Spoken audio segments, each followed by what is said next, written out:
Bismillahirrahmanirrahim. Assalamualaikum warahmatullahi wabarakatuh.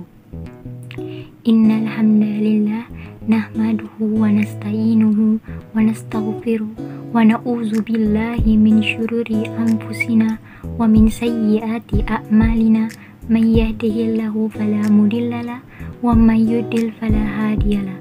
Asyhadu an la ilaha illallah wahdahu la syarikalah wa asyhadu anna Muhammadan abduhu wa rasuluh. Pertama-tama marilah kita panjatkan puji dan syukur kita kehadirat Allah Subhanahu wa taala yang telah melimpahkan taufik serta hidayahnya kepada kita semua sehingga kita masih bisa berkumpul walaupun dalam keadaan daring ini.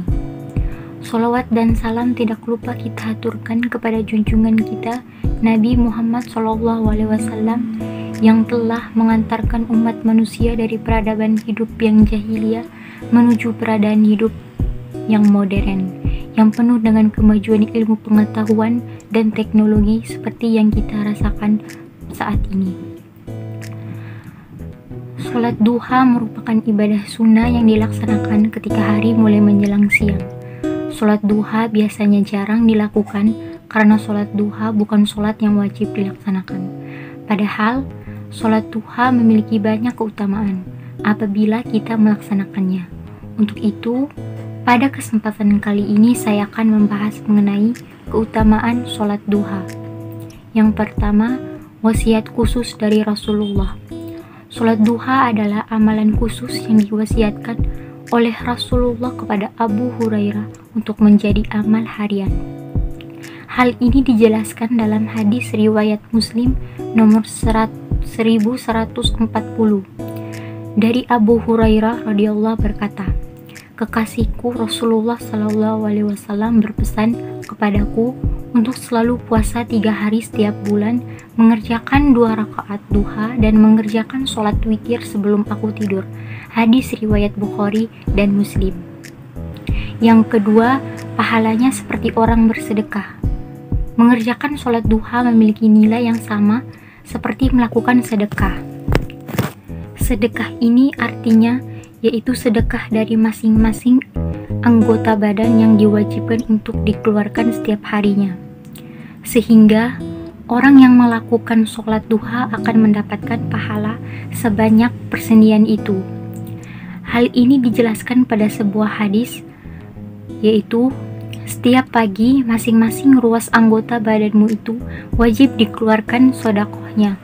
Setiap tasbih adalah sedekah, setiap tahmid adalah sedekah, setiap tahlil adalah sedekah, setiap takbir adalah sedekah, menyuruh untuk berbuat baik adalah sedekah, dan melarang dari perbuatan mungkar adalah sedekah.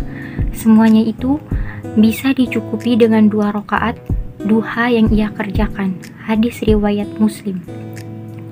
Yang ketiga, dicukupi kebutuhannya di hari itu. Sholat duha yang dilakukan oleh seseorang di pagi hari akan membuat orang tersebut tercukupi kebutuhannya hari itu.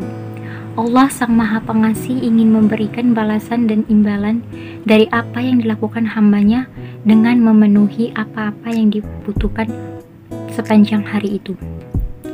Janji Allah ini bisa ditemukan di dalam hadis qudsi, yaitu Allah Ta'ala berfirman, wahai anak Adam, janganlah engkau tinggalkan 4 rakaat sholat di awal siang atau di waktu duha, maka itu akan mencukupimu di akhir siang. Hadis riwayat Ahmad.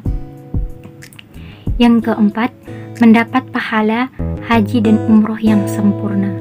Hal ini dijelaskan dalam sebuah hadis, yakni barang siapa yang melaksanakan sholat subuh secara berjamaah, lalu ia duduk sambil berzikir pada Allah hingga matahari terbit, kemudian ia melaksanakan sholat 2 rakaat, maka ia seperti memperoleh pahala haji dan umroh.